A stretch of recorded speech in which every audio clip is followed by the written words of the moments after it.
So, we're going to do a review for Blazblue Cross Tag Battle. Oh my god.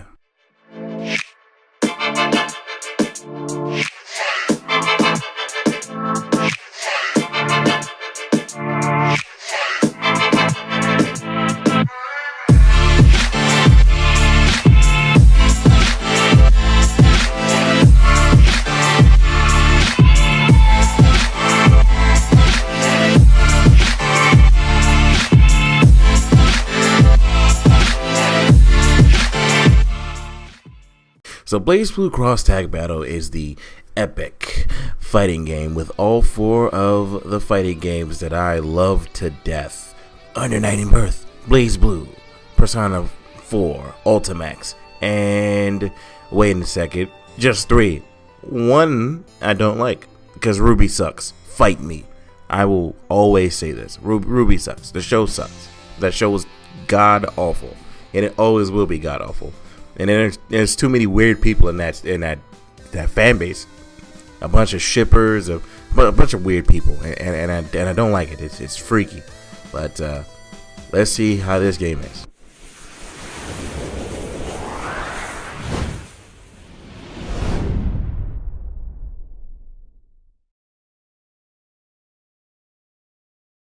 Let's start with the story. The story of Blazblue Cross Tag Battle is actually genuinely okay. It's kind of lazy in some ways, but it's okay. Some being or some voice is taking all of the characters giving them a core and giving them multiple instructions with this core to the point where all the characters have to end up fighting each other. Not gonna lie, again, it is slightly lazy, but it does give them a reason to fight. Am I gonna say it's the best story? No, it's not really the best story. In fact, the story took way too long because of the overemphasis on the Blazblue side of the story.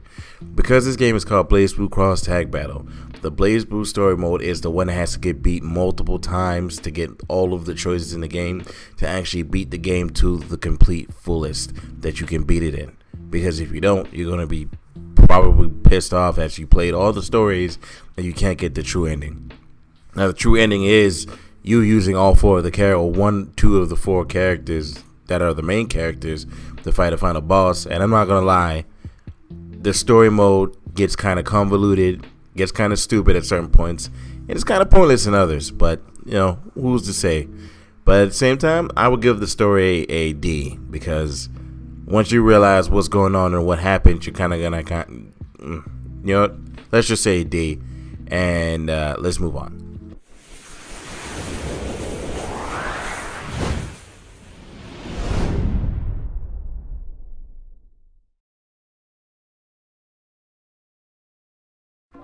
Sound and music. Now, honestly, I don't really have too much to say in this section. Let's be real. It's a bunch of tracks from all of the games and the Ruby TV series mixed up. And it's okay, because if you like the soundtracks from these games, then you're gonna like the soundtrack in this game. Nothing unique in this game besides the theme of the game, and it's not really that good. Not gonna lie here. It gets kind of repetitive when you hear it multiple times, but again, if you've played all of the games and watched Ruby, you've heard all the themes, so therefore it's a basic soundtrack. So I'll give that a C, hands down. Moving on.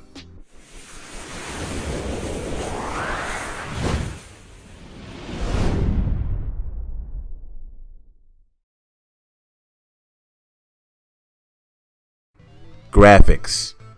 Now, this is where I wanted to kind of bring to the attention of everybody in the world. The graphics in this game for a 2D fighter is not really good. It's not good in the slightest. You want to know why it's not good?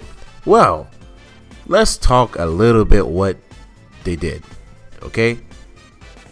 First, they took a lot of the assets from all of the games, plus made new ones for Ruby, and put them in the game.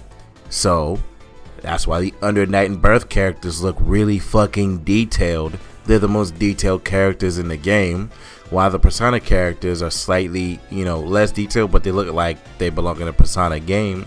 Well, the Blazblue characters look dated as fuck, and the Ruby characters look undetailed, but they kind of fit it in slightly. That's how it is.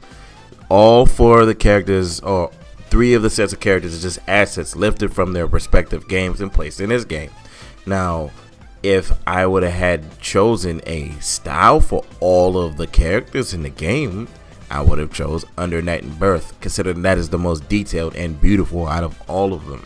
All the Under Night characters look very, very good. All of them. But instead, we got a game with a bunch of reused assets, and of course, the boss of the game is a 3D model that you fight against. Like all of the games. So that being said, I'm literally going to give the graphics an E. An E because they didn't do anything to this game. It's just literally a bunch of assets. Literally.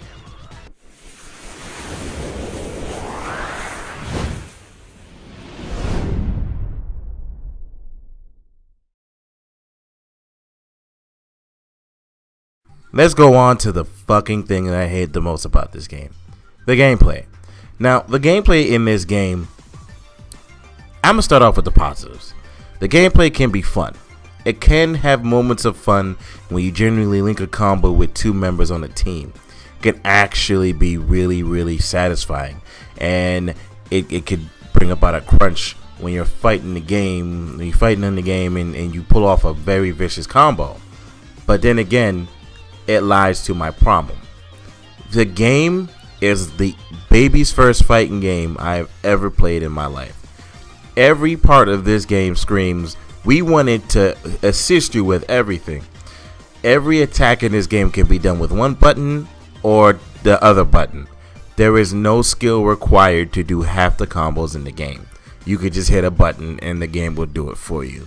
They have the auto lock on with the auto combos, which means like the character will move toward any character. They have 1 button overhead and they have a 2 button DP or 1 button DP, easy air dashes, easy supers, in a fucking X Factor mode.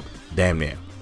Oh yeah, and when you hit the grab button, the character tends to run toward the enemy, so you auto grab them. So, that being said, the gameplay is worse than any fighting game I've ever played in my life. Look, I can deal with auto combo system here or there. I can deal with a 1 button thing here or there. But I cannot deal with what this game has done officially. And it again marks another precedent where games like this are getting babied and dumbed down for zero reasoning. First, I had that problem with Marvel vs. Capcom. At least in the Marvel vs. Capcom Infinite, you can take that shit off. Because that shit is fucking stupid.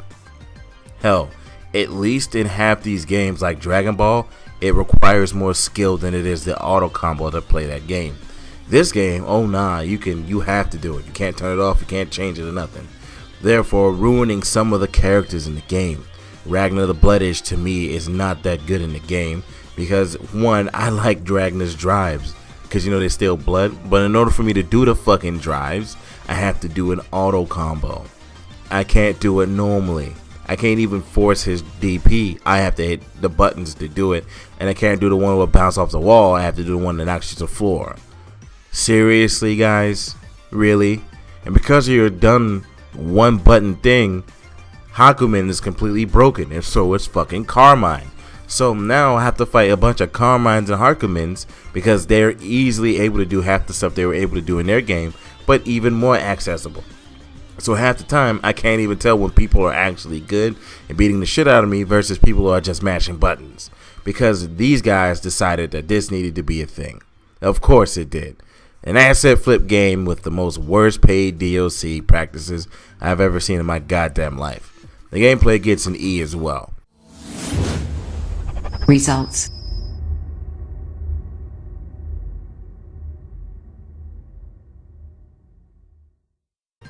All in all, I'm going to have to give this game an avoid.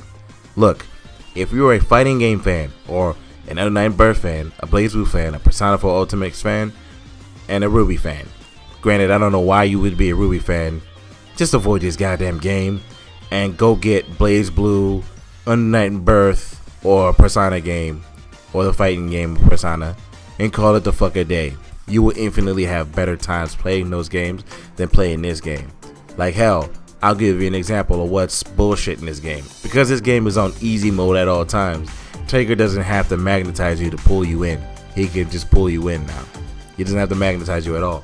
So officially, he can beat the shit out of anybody in the game. Oh wow, yeah, I really wanted Taker not happen. You know what? No, just avoid this fucking game like the plague.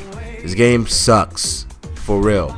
It can be fun, but is it good? No. It has nothing to do after you complete that story besides go online and fight people. And once you fight people, it starts to show the cracks on, hey, am I fighting somebody that's good, or am I just fighting somebody that just knows how to hit the buttons really, really well? Not gonna lie, a lot of people know how to do that. A lot of people that I've played that suck in other fighting games are just good at this fighting game for some magical reason. Oh, okay, that makes sense. Okay, that being said, I'll catch you guys later. See you all on the flip side. She got my eye.